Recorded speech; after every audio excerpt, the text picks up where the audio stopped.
Lockdown से पहले गीता के घर का नजारा कुछ ऐसा था कि रोहन ऑफिस जाता था और शिविन स्कूल। जिनके घर से जाने के बाद गीता काम खत्म करके बाकी समय आराम करती थी। लेकिन लॉकडाउन के बाद ऑफिस और स्कूल घर में ही खुल गए और इससे गीता का हाल वो तो आपको देखने में ही मजा आएगा। शिविन, ओ शिविन, महाराज उठने के लिए क्या 21 तोपों की सलामी लेंगे? अरे बिस्तर से बाहर निकल, ऑनलाइन क्लास स्टार्ट होने वाली है। अरे तुम भी हद करती हो, स्पीकर की तरह चिल्लाने की क्या जरूरत है? दिख नहीं रहा मेरी कॉन्फ्रेंस चल रही है। अब कैमरा और स्पीकर ऑन कर रहा हूं, मुझे कोई शोर नहीं चाहिए। इस पर जैसे ही रोहन लैपटॉप का कैमरा और स्पीकर ऑन करता है तभी कुकर की सीटी बजती है। करा लो अब इसे चुप। लॉकडाउन नहीं हुआ, मेरी मौत का फरमान जारी हो गया। दोनों बाप बेटे ने नाक में दम किया हुआ है। ऐसा बोलकर गीता वहां से शिविन के कमरे में पहुंच जाती है, जहां शिविन अभी भी सो रहा होता है। ओ आलसी, अब अगर 5 मिनट में नहीं उठाना तो आज तेरा गेम और यूट्यूब कैंसिल। माँ की बात सुनकर शिविन बिना 1 मिनट गंवाए उठ खड़ा होता है। उठ गया, अभी नहाकर भी आता हूँ। ये नाटक कहीं और, मुंह पर गीला कपड़ा मार और पढ़ने बैठ। शिविन की ऑनलाइन क्लास स्टार्ट हो जाती है, जिस पर गीता उसे वहां बिठाकर रसोई में चली जाती है। थोड़ी देर में उसे कमरे से कुछ आवाज सुनाई देती है, जिसे सुनकर वो कमरे में वापस आती है। हाय राम, तुझे क्लास अटेंड करने के लिए बोला था, कैमरा ऑफ करके बिस्तर पर नाचने के लिए नहीं बोला था। मम्मी मुझे कुछ समझ नहीं आ रहा, आप बाद में पढ़ा देना ना, वैसे भी अटेंडेंस तो लगी गई है। हाँ हाँ बेटा, जरूर बन जा। तू अभी से हम सबका बाप बन जा। अरे नहीं मतलब कहाँ से लाते हो इतना दिमाग, और पढ़ाई करते हुए ये चला कहाँ जाता है?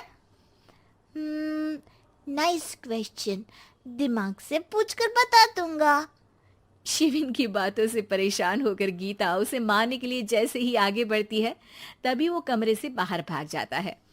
अब शिविन आगे आगे और गीता हाथ में चप्पल पकड़े उसके पीछे पीछे पूरे घर में दोनों घूम रहे होते हैं। इसी बीच वो रोहन के पास पहुंच जाता है और शिविन को मारने वाली चप्पल रोहन के लैपटॉप पर जाकर गिरती है। ओए माँ! मम्मी, अब पापा को चप्पल मार रही हो? वो आज तक के रिपोर्टर, चुपचाप जाकर क्लास अटेंड कर ले, नहीं तो अगली तेरे पीछे लगेगी। इस पर शिविन वहां से चला जाता है, जिसके बाद रोहन गीता से कहता है, इस सर्कस के लिए कुछ बोलना चाहोगी?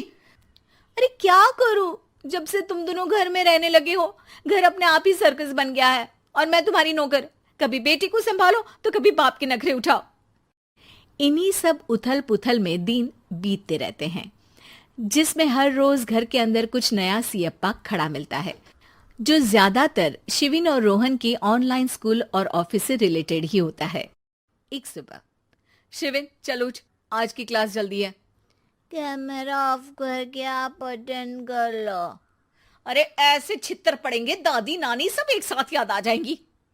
गीता की लाख मशक्कतों के बाद क्लास तो खत्म हो जाती है, लेकिन उसके बाद शिविन फोन इस्तेमाल करते हुए इंस्टाग्राम रील बनाने लगता है।